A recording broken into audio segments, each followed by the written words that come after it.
자, 에스라라는 사람, 대단한 사람이죠.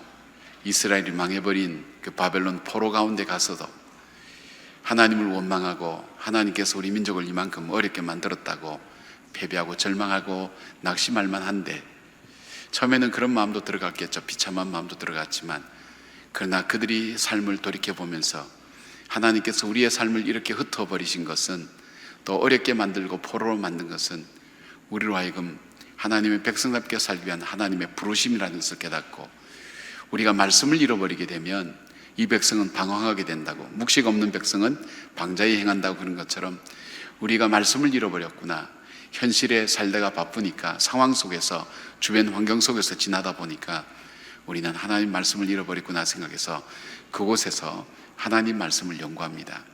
이 말씀만이 이 백성이 다시 회복되는 길이고, 이 말씀만이 이 백성을 다시 하나님께서 허락하실 때 바로 이 말씀 위에 이 나라와 민족을 세워나가는 그 일들이 그에겐 중요하다고 여기고 믿으면서 고독한 자기 삶을 시작하게 됩니다. 미래를 내다보며 오늘을 준비하고, 그 미래가 하나님께서 우리에게 주시는 참 소망의 미래를 위하여 오늘 내 삶을 누가 알아주든 알아주지 않든 고독하게 준비해가는 에스라를 하나님께서 쓰시기 시작합니다. 그리고 그 에스라를 통해서 이스라엘의 역사는 새로워지게 되는 것을 보게 됩니다. 이스라엘이 바벨론의 포로로 70년간 잡혀가서 이 고레스 칙령에 의해서 3차에 걸쳐서 돌아오게 됩니다. 제1차가 스룹바벨이라는 사람 통해서 돌아와서 한 5만 명이 돌아오죠. 돌아와서 그 성전을 세우게 됩니다.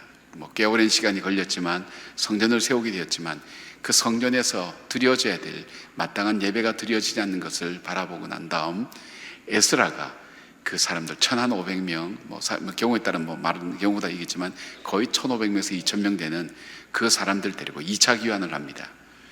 이것이 한 80년 만에 이루어지는 거죠. 1차 기원이 일어난 지 한 80년 정도, 어떤 때는 58년 이렇게 거의 한 80년 만에 이루어진 일입니다. 그리고 여러분이 잘 아시는 느헤미야가 그 뒤에 한 20년 만에 또 다시 가서 성벽을 세우면서 이스라엘 백성들의 생활과 신앙 생활이 이루어질 수 있도록 그렇게 만드는 것을 봅니다. 하나님의 회복하심의 이 단계 속에 중요한 것이 이 말씀이 있었다는 것을 봅니다. 아마 1차로 간 사람들이 거기에서 성전은 지었지만 그들이 신앙생활을 하지 못하고 하나님 앞에 세워져야 될 그 나라가 세워지지 못한다는 안타까운 소식을 들었을 때, 이 말씀의 사람 에스라는 자기 마음속에 이 백성들을 말씀으로 다시 세워나갈, 그리고 새로운 견고한 나라를 시작할, 무너지지 않을 하나님이 기뻐하실 그 나라를 세울 계획을 가지고 그는 출발하게 됩니다. 사람들을 모집합니다. 1차에 한 5만 명이 갔으니까 2차에 시간과 세월이 흐르면서 그들은 서서히 조국을 잊혀지게 되고, 또 이곳 생활에 어느새 적응되면서 그냥 편안하게 이곳에서 적응되어서 생활하는 그들에게, 아니라고 우리가 다시 돌아가자고, 그리고 우리가 돌아가서 다시 한번 하나님께서 허락하신 예배가 회복되고 성전에서 일들이 이루어지도록, 제사가 되어질 수 있도록 그렇게 하자고 그 사람들을 독려하면서 사람들을 모으게 됩니다. 그 사람들이 거의 한 1,500명에서 2,000명 가까이 됩니다. 또 왕이 또 허락을 해주어서 성전에 쓰여질 모든 기물들, 이게 금, 은, 우악과 금을 이렇게 합치면 이 느부갓네살 왕이 이 성전에서 빼앗아 간 것보다 적지 않다고 그렇게 기록에 되어 있습니다. 그러니까 굉장히 많은 은과 금을, 보물들을 이 1,500명의 백성들이 가지고 저 1,600km, 한 2,000km 가까이 되는 곳에 4개월 동안 가야 되는데, 공동생활하다 보면 전염병도 있고요, 다리도 부러뜨지 않아야 되고, 무엇보다도 이 보물을 갖고 있는데 산적들이 중간중간 굉장히 많이 있기 때문에, 인적이 요즘처럼 그런 게 아니고 드물기 때문에 산적들이 공격할 가능성도 많고, 실제적으로 그런 공격도 받았지만 하나님 지켜주시다 그랬죠. 그리고 정말 그 목적지까지 잘 찾아갈 수 있을런지, 여간 준비를 잘하지 않으면 그까지 갈 수 없는, 목적을 이루기도 전에 그리고 가지도 못하는 그 길로 가게 됩니다. 에스라의 마음에 그런 갈등이 생겨서 갈 준비를 다 했어요. 갈 준비를 다 하는데 아와 강가에서, 그러니까 거기 주로 이제 유대인들이 많이 모여 사는 그 아와 강가에서 그는 잠깐 멈춰서서 한 3일간 멈춰섭니다. 잠깐 멈춰서서 내가 정말 이 먼 길을 떠날 준비가 우리 가운데 온전히 되어 있는가? 그렇잖아요. 우리가 무슨 일을 시작할 때 준비를 하잖아요. 준비를 할 때 이 일을 하기 위해서 우리가 어떤 준비가 되어 있는가 하는 것을 우리가 살펴보게 되어 있습니다. 어떤 사람은 무작정 하는 것도 있지만, 그러나 에스라는 그렇게 하지 않고 그가 하나님 말씀을 따라서 내가 가야 될 이 길, 그래서 그런 얘기를 합니다. 하나님 우리에게 평탄한 길을 달라고 그렇게 얘기합니다. 여러분은 여러분의 인생 여정을 살면서 뭐라고 기도하세요? 대부분 다 많은 분들이 평탄한 길 달라고 그렇게 기도하시죠. 대답하는 분들에게만 이 은혜가 임하기를 축원합니다. 대답 안 해놓고 아멘 하면 아무 효력이 없습니다. 평탄한 길 달라고 얘기하죠. 그럼요. 우리가 동의하면 아멘 이렇게 크게 안 하셔도 괜찮으니까 동의하시면 아멘 이렇게 응답하는 것도 참 좋은 영적 습관입니다. 자, 평탄한 길이 뭘까? 평탄한 길이 뭘까? 에스라가 꿈꿨던 평탄한 길이 뭘까? 우리는 좁은 길이 있고 넓은 길이 있죠. 포장도로가 있고 비포장도로가 있죠. 어느 길을 택하시겠습니까? 자, 우리는 흔히 다시 지금 주무시다가 일어나서 무슨 길인지 모르겠는데 하여튼 길이 나왔는데 무슨 길인지 모르겠다. 넓은 길이 있고 좁은 길이 있고 포장된 길이 있고 비포장도로가 있고 어떤 길 택하시겠습니까? 포장된 길요? 포장된 길을 하기에는 얼굴이 너무 보이는 것 같아서 비포장도로 얘기하는데, 비포장도로로 가면 너무 인생이 너무 힘들 것 같고 혹시 내가 오늘 대답한 대로 내 인생이 사라지는 건 아닐까, 이런 불안한 마음 때문에 대답하기가 굉장히 불길한 느낌이 들죠. 저 새벽부터 저런 불길한 질문을 해서 우리 마음을 곤란하게 만드는 저 사람은 누굴까? 여러분이 담임 목사입니다. 근데 가장 좋은 길이 뭐냐면, 내가 가야 되는 목적지로 갈 수 있는 길이 가장 편안한 길입니다. 내가 아무리 평탄한 길로 가고 넓은 길로 간다 할지라도, 때로는 좁은 길로 간다 할지라도, 때로는 포장된 길로 간다 할지라도, 비포장도로처럼 불퉁불퉁거리는 그런 길로 간다 할지라도, 그 길에 상관없이 내가 때로는 넓은 길로 간다 할지라도 비포장도로로 간다 할지라도 그 길이 내가 가야 되는 그 목적지에 도달할 수 있는 그런 길이라면 그 길이 평탄한 길입니다.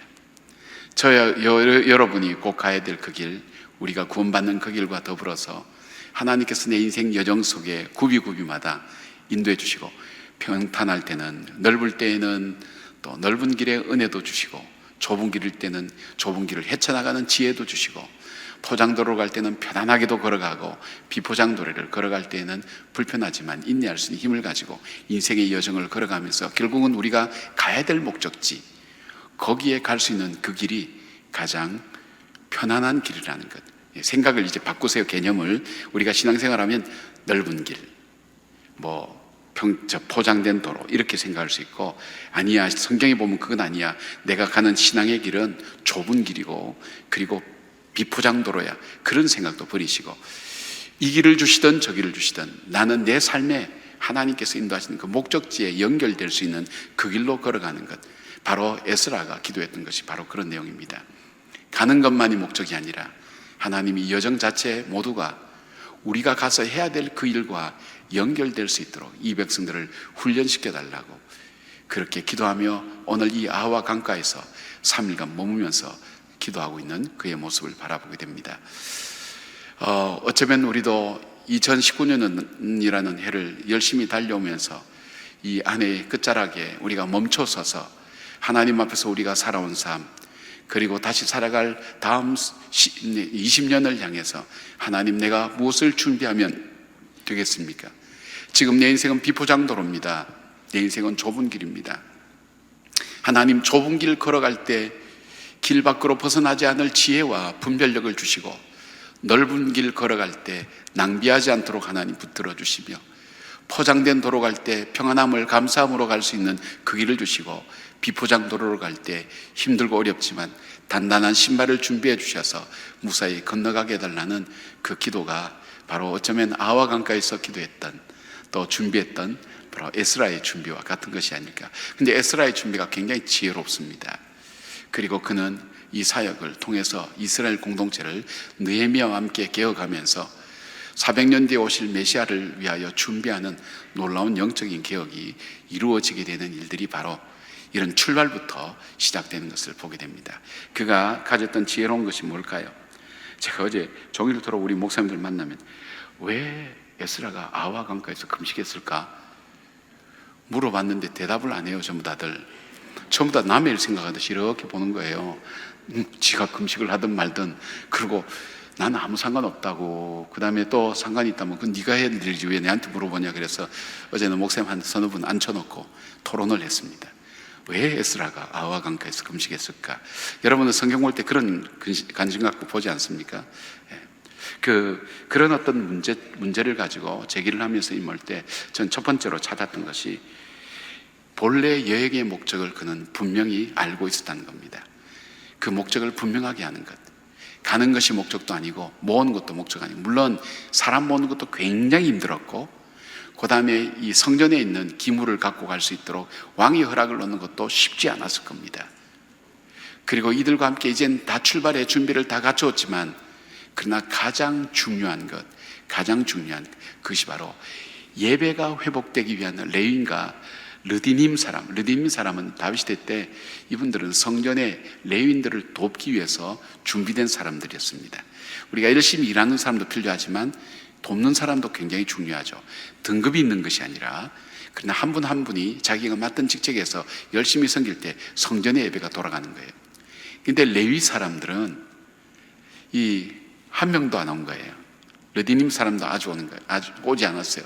제사장이나 다른 사람들은 왔는데 정작 하나님의 예배 드릴 그 제사를 드릴 그 일을 담당할 바로 그 레위인을 도와서 성전의 일들이 돌아가도록 함께해야 될 르디님 사람이 없다는 것을 발견하게 됩니다. 진행을 하지 않습니다. 우리가 가는 목적이 뭔데? 우리가 하는 목적이 뭔데? 우리가 가서 예배를 회복시키고 지어진 성전에 다시 한번 예배를 회복시키고 하나님의 거룩한 나라를 세워나가고 주의 뜻을 이루기 위한 그 목적인데, 그래서 거기에서 이 지도자 한 11명을 뽑아서 가까운 이스라엘 백성들이 많이 살고 있는 바로 그것으로 보내게 됩니다. 성경에 보니까 여기에 어느 지방 이름이 나오죠. 이 지방 이름을 가시바라고 그러죠. 가시바 지방. 이 지방은 유대인들이 많이 살고 있었어요. 그 지방으로 보내서 레위인들을 모집합니다. 레위인들이 왜 하지 않았냐? 5만 명이 갈 때도 71명밖에 가지 않았어요. 그러니까 사실상 어쩌면 실패한 거죠. 예배에는 실패한 거죠. 필요한 그 직책을 맡을 사람이 같이 가야 되는데 5만 명이라는 사람은 가는데, 근데 이 2,500명 정도 가니까 이 사람들을 찾은 거예요. 그들에게 어떻게 찾았을까요? 르디님 사람과 그 사람에게, 지도자들에게 얘기합니다. 우리의 목적은, 우리가 사는 목적은 이 땅에 사나 저곳에 사나 하나님을 예배하기 위해서 우리가 살아가는 거다. 근데 하나님께서 우리에게 주신 그 약속의 땅에, 하나님이 지어주신 그 성전에, 우리 조상들이 예배했던 그곳에 지어진 회복된 그 성전에서 예배가 다시 회복되고, 우리 하나님의 백성들이 하나님 앞에서 살아가는 그 믿음이 회복되고 신앙이 회복되어서 우리의 사명이 회복되어서 함께 그 일을 감당할 바로 이 레인이 없다는 것은 우리가 가지만 우리 껍데기 가는 것과 마찬가지라고 그렇게 얘기하면서 그들을 설득했어요. 자, 재밌는 사건이 뭐냐면 이 1차 귀환과 2차 귀환, 에스라의 귀환 사이에 뭐가 있었냐면 바로 에스더의 사건이 있습니다. 에스더의 사건을 통해서 그는 잊혀져가는 그 조국에 대해서 생존의 문제, 죽음을 앞두고 있었잖아요. 아각자손, 이 하만에 의해서 이스라엘 온 백성들이 멸망당할 즈음에 모르드게와 그리고 에스더를 통해서 다시 한번 신앙을 다지면서 하나님께서 우리를 살려주셨다, 하나님께서 우리와 함께 하신다는 그 믿음의 경험이 이들 속에 그 시간 중에 있었던 거예요. 그래서 그들의 잠자던 레위인들이 일이 너무 많기 때문에, 그들은 또 분깃으로 받은 것이 없기 때문에 돌아가 봐야 별로 의미가 없어요. 그러니까 이 땅에 정착해서 일반인으로 평범하게 살아가는 것이 훨씬 편한 사람들, 생활 속에서 하나님을 섬기고 예배하는 것을 잃어버린 그들에게 다시 믿음을 일깨웁니다. 믿음을 다시 세워나갑니다. 그 굉장히 중요한 그것이 가능했던 이유는 바로 불임절에 그 사건들이 그들에게 영적으로 다시 회복되는데 굉장히 중요한 사건. 우리는 민족이 다 멸망당하는 비극적인 사건이라고 생각하지만 그 비극적인 사건을 통해서 하나님은 이 백성들 속에 잠자는 그들의 믿음을 다시 이렇게 세운 것을 보게 됩니다. 여러분, 우리가 편할 때 기도합니까? 어려울 때 기도합니까? 우리가 어려울 때, 힘들 때, 우리 힘으로 해결할 수 없는 일이 만날 때, 그때 우리는 우리 주변이 전에는 이것 때문에 못하고 저것 때문에 못하고 했던 그것이 다 뒤로 제쳐지고 우선순위가 하나님 앞에 우리는 다시 우리의 신앙을 회복합니다. 비록 때로는 병 중에도, 때로는 우리가 어려움 중에도, 지치고 어려움 중에도 내가 왜 이 일을 해야 되지? 내가 어떻게 살아야 되지? 다시금 하나님 앞에서 살아가는 그 삶을 회복하게 되는 겁니다. 기도가 회복되고 믿음이 회복되고 예배가 회복되고 그 고통과 아픔이 그것만으로 끝나지 않고 우리로 하여금 해야 될 일, 내가 해야 될 일을 깨달을 때 내가 해야 할 일을 통해서 뭐죠? 하나님의 민족이 이루어야 될, 하나님의 백성이 이루어야 될 그 삶을 만들어가는 하나님의 비전과 꿈이, 하나님의 모자이크가, 퍼즐이 맞춰지는 겁니다. 여기 계신 한 분 한 분이 그 소중한 그 역할을, 그 영역을 담당하고 있는 거예요. 여러분이 앉아 계신 기도의 자리가, 여러분이 섬기는 섬김의 자리가 바로 하나님의 거룩한 뜻을 이뤄나가는 모자이크가 되어서 완성된 하나의 작품으로 아버지의 역사 무대 앞에 드러날 때 우리의 작은 모습은 작은 모습이 아니라 하나님께서 쓰시는 큰 일이 된다는 것을 보게 됩니다. 고난과 시련이 우리를 아프게 하는 것이 아니라 우리를 다시 일깨워준다는 것. 그래서 레위인이 21명이 가게 됩니다. 5만 명 갈 때 70만 명 갔는데 1,500명 간 때 21명이 지원하게 됩니다. 그리고 르디님 사람, 성전에서 레인들을 돕는 장작 깨는 거나 이런 거 있지 않습니까? 잡을 때 거들의 일 도와줄 수 있는 사람. 그러나 중요한 사람 220명이 지원하게 됩니다. 그 사람들을 다 모아서 가게 되는 것을 봅니다. 내가 다른 것 다 가지고 있어도 본질적인 것 하나 빠지는 것 때문에 멈춰 설 수 있는 사람이라면 분별력 있는 사람입니다. 내 세상 것 다 가지고 있어요. 내 가지고 있는 거 부족한 거 없어요. 그러나 내 속에 정말 있어야 될 가장 소중한 이 믿음이 나에게 없는 것 때문에 내가 멈춰서서 하나님께 믿음 달라고 기도하고 하나님 은혜 달라고 기도하는 그 신앙이야말로 하나님의 뜻을 이루어내는 신앙이 되는 거예요. 나는 다 있어. 건강도 있어. 자녀도 있어. 가정도 평안해. 부족한 거 별로 없어. 어려운 게야. 인생이 다 살아가면서 그게 그거지. 그렇게 생각하고 살아가고 있으면 그분들은 출발 단계에서부터 뭐가 문제가 있는 거예요. 인생의 출발 단계에서 마지막에 평안한 길, 평탄한 길로 갈 수가 없어요. 좁은 길 나타나면 길 밖으로 벗어나고, 넓은 길 나타나면 좋다고 시간 낭비하고, 길 가는 거 낭비하고, 거친 길 나타나면 투덜투덜거리면서 온몸이 만신창이 되면서 제대로 진도도 나가지 않고, 아스팔트 길 나오면 좋다고 뛰어가고 그러면서 편안한 길 간다고 하다가 어디로 가야 될지도 잃어버리는 거예요. 우리에게 평안한 길, 하나님 그 길 달라고 기도할 때 하나님 내 인생 여정에, 내 자녀들 인생 여정에 우리에게 평안한 길 주십시오. 평탄한 길 주십시오. 그것이 어떤 길일까요? 때로는 고달프고 힘든 길을 알지라도 그러나 주님께서 영광 받으시고 반드시 나를 그곳으로 인도하셔서 하나님의 사람으로 내가 쓰여질 수 있도록 그렇게 만들어 가시는 그 하나님의 은혜, 그것이 바로 기도하고 있는 것입니다. 그 일을 위하여 꼭 필요한 게 뭘까요? 영적인 것 아닐까요? 하나님과의 관계가 아닐까요? 가장 중요한 것. 하나님과 관계를 떠나서 우리는 아무것도 할 수 없다 그랬어요. 너희가 나를 떠나서는 아무것도 할 수 없느니라. 줄기가 뭡니까? 포도나무가 이 줄기를 떠나서는 아무것도 맺을 수 없는 거예요. 열매를 맺을 수가 없어요. 하나님을 떠나서는 할 수 없는 거예요. 다 갖고 있어도 하나님과의 관계가 무너지면 할 수 있는 게 없는 거예요. 이 분별력이 이들 속에 있어요. 분별력이. 이 분별력이 어디서 나옵니까? 말씀에서 나오는 거예요. 에스라가 연구한 그 말씀 속에서 나오는 거예요. 내가 다 있어도 이거 없으면 나는 잘못된 거다, 심각하게 받아들일 줄 아는 그 마음이 있어야 알게 되는 거예요. 안 그러면 모르게 되잖아요. 두 번째로, 그러니까 사명을 일깨워줬던 두 번째로는 하나님의 도우심을 구하기로 그들은 결심했어요. 이 하나님의 선하신 도우심이라는 이 표현이, 그 표현으로 에스라는 왕에게 요청하면 많은 마병과 군대를 도움을 받아서 호위받으면서 갈 수 있지만 잔잔하게 생각하는 거예요.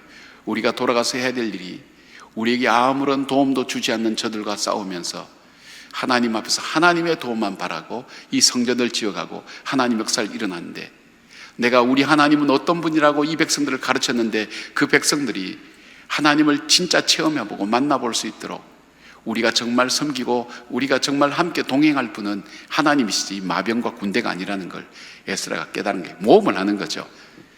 그 얼마나 모험이에요. 눈에 보이는 확실한 것을 두고 이 눈에 아무 증거 아니 보여도 이 귀에 아무 소리 아니 들려도 하나님의 약속만 믿고 나가는 것 얼마나 인간적으로 불안한지 아세요? 얼마나 두려운지 아세요? 그러나 그 길을 선택합니다.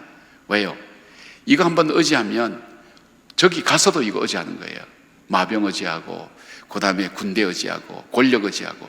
그러나 우리는 철저하게 하나님께서 세우기를 원하는 그 일을 위하여 우린 철저하게 만왕의 왕 대신 하나님만의 도움을 받겠다고 그 결심하며 생명 걸고 그 길을 걸어가게 됩니다. 하나님과 동행하는 삶. 에스라의 삶이 그랬거든. 여러분, 하나님과 동행했던 사람, 우리가 에녹도 생각할 수 있지만 우리 요셉을 생각할 수 있잖아요. 하나님과 동행했던 그 요셉은 어떠했습니까? 주께서 그 인생을 형통하게 하셨다 그랬어요. 주의 길을 열어주셨다 그랬어요. 그 인생 속에 막혀있는 길처럼 보입니다. 노예로 잡혀갔어요. 막혔죠. 노예에서 죄수로 갔어요. 또 막혔죠. 막혀있는 길처럼 그게는 미래가 안 보이는 것 같았지만 그러나 하나님은 그 과정을 통해서 요셉을 만들어가고 그 과정을 통해서 하나님께서 형통케 하는 역사가 무엇인지, 주님과 동행하는 인생에게 베푸시는 하나님의 역사가 뭔지 요셉을 통해서 보여주시는 거예요. 노예 때도 함께 하셔서 형통케 하신 하나님, 죄수가 되었을 때도 함께 하셔서 형통케 하신 하나님, 그가 총리 대신이 되었어도 7년 대가뭄과 대풍년일 때도 그때도 지혜를 주셔서 지켜주신 하나님, 주님과 동행할 때 요셉이 손대는 것보다 형통하게 했다 그랬어요. 하나님 앞에 주야로 주의 말씀 묵상하며 주의 말씀을 순종해가는 사람은 시냇가의 신균 나무처럼 주께서 그 행사를 다 형통케 하신다 그랬어요. 그 형통함의 역사가 하나님만을 의지하겠다고 결정하는 겁니다. 사랑하는 여러분, 우리가 신앙생활 하면서 우린 양다리 다 걸쳐요. 어제 재밌는 표현도 했는데 비행기가 있는데 택시라 가는 게 더 편할 것 같아요. 택시 기사인데 이 기사는 운전할 때마다 기도를 꼭 합니다. 그리고 운전을 합니다. 그리고 늘 손님을 정말 내 가족처럼 대하고 그렇게 합니다. 근데 여러 번 사고가 난 택시 기사가 있어요. 반대의 기사가 있어요. 이분은 손님을 돈으로만 생각합니다. 까칠합니다. 친절하지도 않습니다. 근데 운전을 잘해서 사고가 한 번도 안 났어요. 여러분, 두 택시 중에 어느 택시를 타시렵니까?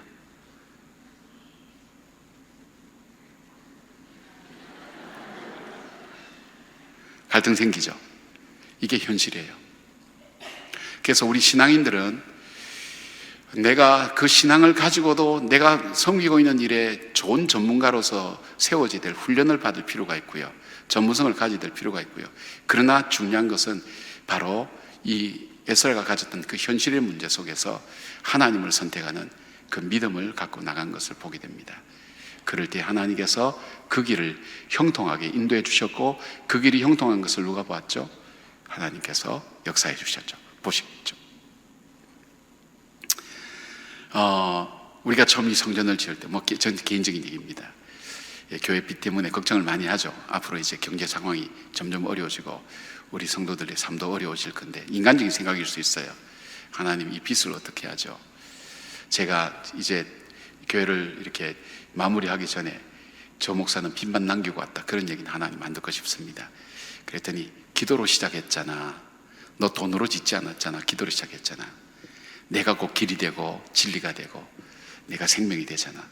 그 말씀 주신 제가 회개했어요. 하나님, 맞습니다.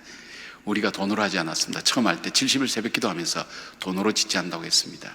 기도로 지어진 이 성전이 온전히 하나님 앞에 봉헌될 수 있도록 하나님 함께 하여 주시고, 주님, 두려워하지 않겠습니다. 염려하지 않겠습니다. 세상의 환경 걱정하지 않겠습니다. 우리에게 지혜를 주시고 하나님만을 의지하겠습니다. 그러면서 제 마음속에 두려움과 불안이 사라지기 시작하더라고요. 저 개인의 일이니까 여러분도 개인적으로 적용을 한번 해보세요. 하나님 앞에 하나님만 의지하기로. 현실적으로는 굉장히 어려워요. 그러나 우리가 믿음의 눈을 떠서 성령께서 우리와 함께 하실 때 우리는 하나님만을 의지하는 그 믿음의 삶이 될 수가 있습니다. 세 번째는 그가 거기서 영적 훈련을 거쳤다는 겁니다.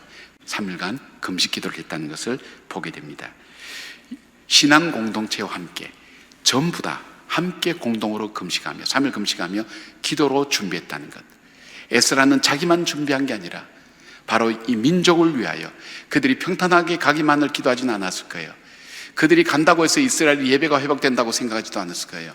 하나님께서 함께 하셔야 이 일이 이루어진다고 생각했다면 하나님께서 우리 공동체와 함께 해주시고 동행해 주시고 우리가 가서도 하나님 의지하여 간구할 때 주님 우리에게 붙들어 주시고, 여기에 금식 기도는 하나님의 왕되심을 고백하는 고백의 기도입니다. 여전히 우리는 갈 길 멀고 힘들고 어렵고 해야 될 일 많지만 하나님이 나의 왕 되시고 나의 인도자 되시고 나의 주인 되심을 고백하는 그 금식의 기도, 영적인 훈련을 같이 하는 거죠. 무엇이 만들어질까요? 영적 공동체가 만들어지는 거예요. 여러분, 우리가 국가를 위하여 하루 금식하고 우리가 예배를 한 3번 정도 드리면서 우리 교회 한 1000여 명 이상의 교인이 참석했죠. 그 예배가 갖고 있는 의미가 뭐라고 생각하세요? 단순하게 와서 밥 굶고 그냥 예배 드리고 그렇게 생각하세요? 아닙니다.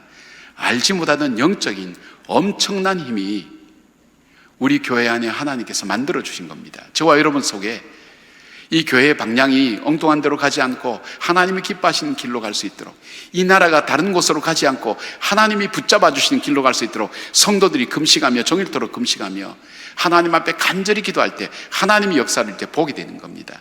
한번 보십시오.